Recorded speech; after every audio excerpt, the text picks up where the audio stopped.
The vicious cycle of war. How the elite profit while the poor perish. War is one of humanity's oldest and most destructive institutions. Throughout history, it has been justified as a means of defending freedom, expanding empires, or securing resources. Yet beneath the noble rhetoric lies a grim reality. War is a business, and its true cost is borne not by those who start it, but by those who have no escape. This is not a conspiracy. It is a well-documented pattern. From ancient Rome to modern Russia, the same cycle repeats. The elite provoke or mismanage a nation into conflict. When war erupts, they flee, leaving the poor to fight and die. After the bloodshed, they return, reclaim power, and profit from reconstruction. This is the unwritten rule of war, a system designed to protect the powerful while exploiting the powerless. Phase 1. The elite create the conditions for war. Wars do not emerge from nowhere. They are often a result of greed, corruption, or political miscalculation by those in power. How the rich and powerful fuel conflict. Economic exploitation. When a nation's wealth is hoarded by a small elite, inequality breeds unrest. Rather than reform, the ruling class may provoke external conflicts to divert anger away from themselves. Political manipulation. Leaders who fear losing power may start wars to rally nationalist support, as seen in Argentina's Falklands War or Saddam Hussein's invasion of Kuwait. Military-industrial complex. Corporations and politicians profit from arms sales, creating incentives for perpetual conflict. The U.S. invasion of Iraq, for example, enriched defense contractors while costing Iraqi and American lives. The hypocrisy of war rhetoric. Politicians and oligarchs are quick to declare wars in the name of patriotism or freedom, but their actions reveal the truth. They send others to die. The children of the wealthy rarely serve in combat. In the U.S., Vietnam draft deferments allowed privileged men, like Donald Trump and Bill Clinton, to avoid service.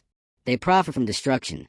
While soldiers fight with outdated gear, arms dealers and contractors make billions. In Ukraine, reports have emerged of corrupt officials embezzling defense funds meant for weapons. Phase 2. The Great Escape. How the rich flee when war comes. When war breaks out, the wealthy have a golden parachute. Options the poor can only dream of. The elite's war survival kit. Dual citizenships and foreign residences. Many oligarchs and politicians hold second passports, often purchased through golden visa programs, allowing them to instantly relocate to safe countries. Example: Russian elites fled to London and Dubai after Ukraine invasion, while ordinary Russians were conscripted. Private security and evacuation plans. The rich don't wait for government evacuation. They hire private mercenaries like Blackwater, or use connections to secure early exits. Example: In Afghanistan, wealthy warlords and politicians escaped on private flights while interpreters and allies were left behind. Offshore wealth and untouchable assets. Before war even starts, corrupt leaders move money to Swiss banks, Caribbean tax havens, or real estate in New York and London. Example: Ukrainian and Russian oligarchs park billions in Western properties, shielding their wealth from sanctions. The abandoned masses. While the elite escape, the poor are left with impossible choices. Fight. Conscripted into armies with little training, poor equipment, and low chances of survival. Flee. If they can, they become refugees, facing border closures, racism, and exploitation in foreign lands. Die.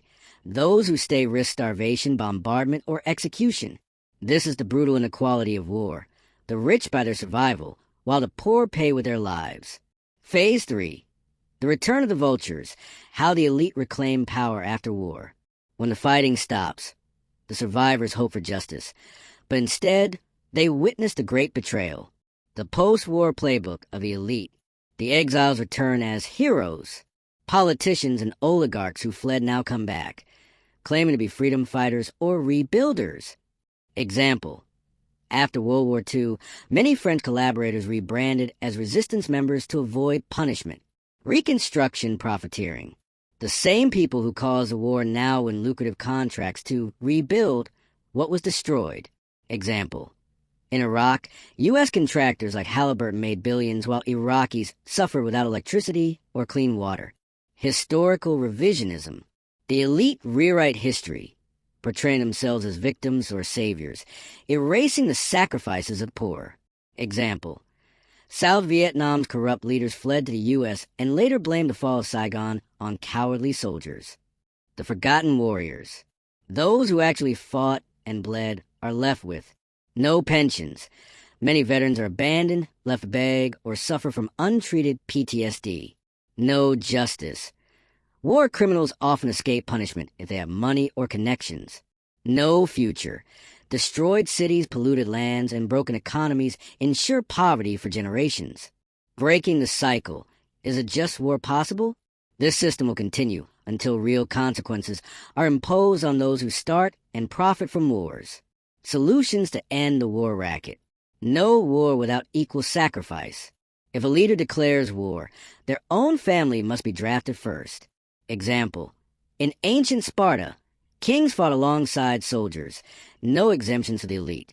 Seize the wealth of war profiteers. Confiscate offshore assets of corrupt politicians and oligarchs to fund veteran care and reconstruction. Example: after World War II, Nazi assets were seized to compensate victims. Global sanctions on war exiles. Countries hosting fleeing elites should freeze their assets and extradite them for trial. Example: the West could have done this with Russian oligarchs, but instead allowed them to live in luxury. Grassroots anti-war movements. The only real check on war is mass protest. The Vietnam War ended because ordinary Americans rebelled. Final warning: the next war is coming. The world is escalating toward new conflicts in Taiwan, the Middle East, Africa, and beyond. Will we repeat the same cycle? Will Silicon Valley billionaires send their kids to die in a war over semiconductors?